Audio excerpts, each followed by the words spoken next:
ಎಲ್ಲರಿಗೂ ನಮಸ್ಕಾರ. ನಾಡಿನಾದ್ಯಂತ ಇರುವ ಶಿವದೇಗುಲಗಳಲ್ಲಿ ಅತಿ ವಿಶಿಷ್ಟ ಹಾಗೂ ಪುರಾಣ ಪ್ರಸಿದ್ಧಿಯಿಂದ ನಿತ್ಯ ಸಾವಿರಾರು ಭಕ್ತರನ್ನ ಸೆಳೆಯುವ ಕ್ಷೇತ್ರಗಳು ಕೆಲವೇ ಕೆಲವು.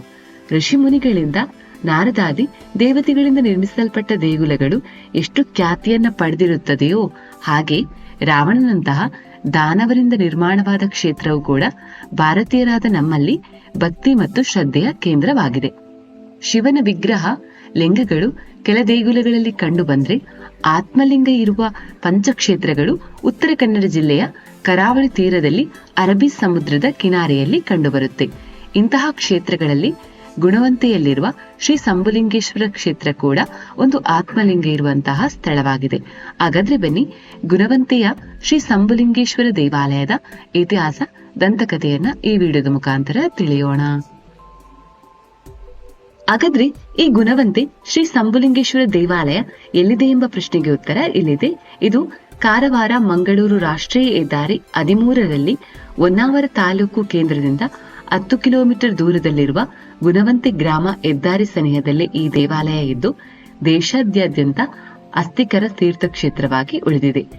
ಇಲ್ಲಿ ಸದಾ ಪುಷ್ಕರಣಿಯಲ್ಲಿ ಸ್ನಾನಗೈಯುವ ಭಕ್ತರು ದೇಗುಲ ಪ್ರದಕ್ಷಿಣೆ, ಜಲಾಭಿಷೇಕ, ಕ್ಷೀರಾಭಿಷೇಕ, ರುದ್ರಾಭಿಷೇಕ ಸೇವೆ, ಪ್ರಕಾರಣದಲ್ಲಿ ಉರುಳು ಸೇವೆ ಮಾಡುವ ಭಕ್ತರಿಂದ ಬೆಳಗ್ಗೆಯಿಂದ ಸಂಜೆಯವರೆಗೆ ಗಿಜಿಗುಟ್ಟುತ್ತಿರುತ್ತೆ. ಗೋಕರ್ಣದ ಶ್ರೀ ಮಹಾಬಲೇಶ್ವರನ ಆತ್ಮಲಿಂಗ ದರ್ಶನ ಮಾಡಿದವರು ಒಂದೇ ದಿನ ಪಂಚಕ್ಷೇತ್ರಗಳಲ್ಲಿ ಉಳಿದ ಕ್ಷೇತ್ರಗಳಾದ ದರ್ಶನ ಪಡೆದರೆ ಸಿದ್ಧಿ ಲಭಿಸುತ್ತೆ ಎಂಬುದು ತೀರ್ಥಯಾತ್ರಿಗಳ ನಂಬಿಕೆಯಾಗಿರುತ್ತೆ. ಗೋಕರ್ಣ, ಸಜ್ಜೇಶ್ವರ, ಧಾರೇಶ್ವರ, ಗುಣವಂತೇಶ್ವರ, ಮುರುಡೇಶ್ವರಗಳು ರಾವಣನಿಂದ ನಿರ್ಮಿಸಲ್ಪಟ್ಟ ಪಂಚಕ್ಷೇತ್ರಗಳಾಗಿದ್ದು ಪಾಪ ಕಳೆದು ಸಮೃದ್ಧಿ ನೀಡಿ ಉತ್ತಮ ಗುಣಗಳನ್ನು ಪ್ರೇರೇಪಿಸುವ ಕ್ಷೇತ್ರ ಗುಣವಂತೆಯ ಶಂಭುಲಿಂಗೇಶ್ವರ ಮಹತ್ವದ್ದಾಗಿದೆ ಎಂಬ ನಂಬಿಕೆ ಕೂಡ ಇದೆ. ಶ್ರೀ ಸಂಬುಲಿಂಗೇಶ್ವರ ದೇವಾಲಯದ ಪುರಾಣ ಪ್ರಸಿದ್ಧಿ. ಈ ಕ್ಷೇತ್ರದ ಬಗ್ಗೆ ಶಿವಪುರಾಣದಲ್ಲಿ ಬಹು ವಿಸ್ತೃತವಾದ ವರ್ಣನೆ ಇದೆ. ಪುರಾಣ ಕಾಲದಲ್ಲಿ ಲಂಕಾಧೀಶನಾದ ದಾನವ ಚಕ್ರವರ್ತಿ ರಾವಣೇಶ್ವರ ತನ್ನ ತಾಯಿ ಕೈಕಸ ದೇವಿ ಸಮುದ್ರ ಕಿನಾರೆಯ ಮರಳಿನಲ್ಲಿ ಶಿವಲಿಂಗ ಮಾಡಿ ಪೂಜಿಸುತ್ತಿರುವಾಗ ಪದೇ ಪದೇ ತೆರೆಗಳಿಂದ ಭಗ್ನವಾಗುವುದನ್ನು ಕಂಡು ಖಿನ್ನನಾದನಂತೆ.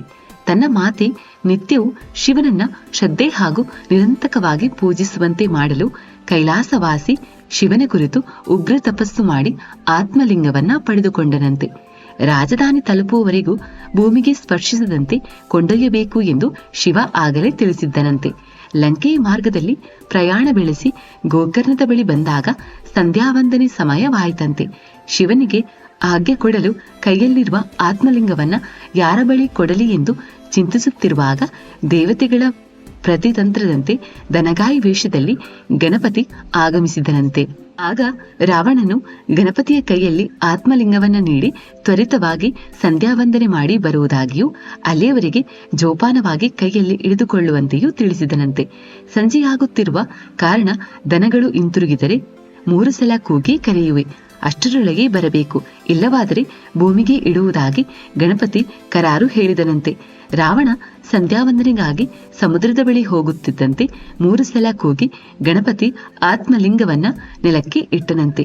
ಭೂಮಿಯನ್ನು ಸ್ಪರ್ಶಿಸುತ್ತಿದ್ದಂತೆ ಆತ್ಮಲಿಂಗ ಆಳಕ್ಕೆ ಇಳಿಯತೊಡಗಿದಾಗ ರಾವಣ ಓಡೋಡಿ ಬಂದು ಕೀಳಲು ಯತ್ನಿಸಿದನಂತೆ. ಆಗ ಆತ್ಮಲಿಂಗ 5 ಚೂರುಗಳಾದವಂತೆ.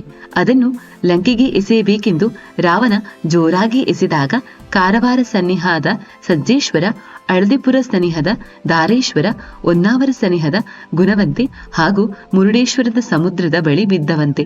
ಹೇಗೆ ರಾವಣನಿಂದ ನಿರ್ಮಿತವಾದ ಪಂಚಕ್ಷೇತ್ರಗಳಲ್ಲಿ ಗುಣವಂತೆಯಲ್ಲಿರುವ ಈ ಶಂಭುಲಿಂಗೇಶ್ವರ ಸಹ ಒಂದಾಗಿದೆ. ಇಲ್ಲಿನ ದೇವರು ಉಗ್ರ ಸ್ವರೂಪಿಯಂತೆ, ಅಭಿಷೇಕ ಪ್ರಿಯನಂತೆ. ದೇಗುಲದ ಹೊರ ಪ್ರಕಾರದಲ್ಲಿರುವ ನಂದಿ ವಿಗ್ರಹ ಉಳಿದ ದೇಗುಲಗಳ ವಾಡಿಕೆಯಂತೆ ದೇವರ ಕಡೆ ಮುಖ ಮಾಡದೆ ಇಲ್ಲಿ ನಂದಿಯ ದೃಷ್ಟಿ ಉತ್ತರ ದಿಕ್ಕಿನಂತ ಅಂದ್ರೆ ಗೋಕರ್ಣದತ್ತ ಮುಖ ಮಾಡಿ ನಿಂತಿದೆ. ಜೀವನದಲ್ಲಿ ತೊಂದರೆಯಾದವರು, ಸಮಸ್ಯೆಗಳಿಂದ ಬಳಲಿದವರು ರೋಗ ನಿವಾರಣೆ, ಸಂತಾನ ಪ್ರಾಪ್ತಿ, ಮಂಗಳ ಕಾರ್ಯ ಸಿದ್ಧಿ, ವ್ಯಾಪಾರ ವ್ಯವಹಾರದಲ್ಲಿ ವೃದ್ಧಿ, ವಿದ್ಯಾಭ್ಯಾಸದಲ್ಲಿ ಪ್ರಗತಿ, ಉದ್ಯೋಗ ಪ್ರಾಪ್ತಿ ಇತ್ಯಾದಿ ಉದ್ದೇಶಗಳಿಗೆ ಈ ದೇವರಿಗೆ ಅಭಿಷೇಕ ಮಾಡಿಸಿದರೆ ನಿವಾರಣೆಯಾಗುತ್ತೆ ಎಂಬ ಅಚಲವಾದ ನಂಬಿಕೆ ಇದೆ.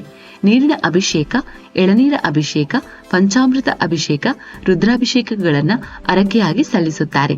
ಇಲ್ಲಿ ನಿತ್ಯ ತ್ರಿಕಾಲ ಪೂಜೆ ಸಲ್ಲುತ್ತೆ. ದೇವಾಲಯದ ಮುಂಭಾಗದಲ್ಲಿ ಪುಷ್ಕರ ತೀರ್ಥ ಎಂಬ ಕೊಳವಿದೆ. ಈ ಕೊಳ ವಿಶಾಲವಾಗಿದ್ದು ಗೋಕರ್ಣದ ಕೋಟಿ ತೀರ್ಥದಷ್ಟೇ ಪಾವನವಾದದ್ದು ಎಂಬ ನಂಬಿಕೆ ಇದೆ. ಈ ಕೊಳದಲ್ಲಿ ಸ್ನಾನ ಮಾಡಿದರೆ ಚರ್ಮರೋಗ ನಿವಾರಣೆಯಾಗುತ್ತೆ, ಸ್ಮರಣಾ ಶಕ್ತಿ ಹೆಚ್ಚುತ್ತೆ, ಶತ್ರುಕಾಟ ದೂರವಾಗುತ್ತೆ, ದುರ್ಗುಣ ದೂರವಾಗಿ ಸದ್ಗುಣ ಬೆಳೆಯುತ್ತೆ ಎಂಬ ನಂಬಿಕೆ ಕೂಡ ಇದೆ. ಶ್ರಾವಣ ಮಾಸದಲ್ಲಿ ನಿತ್ಯ ವಿಶೇಷ ಪೂಜೆ, ರುದ್ರ ಪಾರಾಯಣ, ಅಭಿಷೇಕ. ಕಾರ್ತಿಕದಲ್ಲಿ ನಿತ್ಯವೂ ಭಕ್ತರಿಂದ ದೀಪೋತ್ಸವ, ರುದ್ರ ಪಾರಾಯಣ. ನವರಾತ್ರಿಯಲ್ಲಿ 9 ದಿನವೂ ವಿಶೇಷ ಪೂಜೆ. ವಿಜಯದಶಮಿಯಂದು ಪಲ್ಲಕ್ಕಿ ಉತ್ಸವ, ದೀಪಾವಳಿಯ ಬಳಿಪಾಡ್ಯಮಿಯಂದು ವಿಶೇಷ ಉತ್ಸವ, ಬಲಿ ಕಾರ್ಯಕ್ರಮಗಳು ನಡೆಯುತ್ತೆ. ಪ್ರತಿ ವರ್ಷ ಚೈತ್ರ ಮಾಸದ ಮೇಷ ಸಂಕ್ರಮಣದಂದು ಮಹಾರಥೋತ್ಸವ ಅತ್ಯಂತ ವಿಜೃಂಭಣೆಯಿಂದ ಜರುಗುತ್ತೆ. ಮುಜರಾಯಿ ಇಲಾಖೆಗೆ ಸೇರಿದ ಈ ದೇಗುಲ ಇತ್ತೀಚೆಗೆ ಅಭಿವೃದ್ಧಿ ಪಥದಲ್ಲಿ ಸಾಗಿದ್ದು ಹಲವು ಕಾಮಗಾರಿಗಳು ನಡೆಯುತ್ತಿವೆ. ಸ್ಥಳೀಯ ಮುಖಂಡರ ಮಾರ್ಗದರ್ಶನದಲ್ಲಿ ಕಲ್ಯಾಣ ಮಂಟಪ, ಚಂದ್ರಶಾಲೆ, ಮುಖಮಂಟಪ ನಿರ್ಮಾಣ, ವ್ಯಾಸಗೋಪುರ ನಿರ್ಮಾಣ ಮುಂತಾದ ಕಾರ್ಯಗಳು ಭರದಲ್ಲಿ ನಡೆಯುತ್ತಿದೆ. ಇದಿಷ್ಟು ಗುಣವಂತೆ ಶಂಭುಲಿಂಗೇಶ್ವರ ದೇವಾಲಯದ ಬಗ್ಗೆ ಮಾಹಿತಿ. ಇನ್ನೊಂದು ವಿಡಿಯೋದೊಂದಿಗೆ ಭೇಟಿಯಾಗೋಣ. ಅಲ್ಲಿವರೆಗೂ ಟೇಕ್ ಕೇರ್, ಬಾಯ್.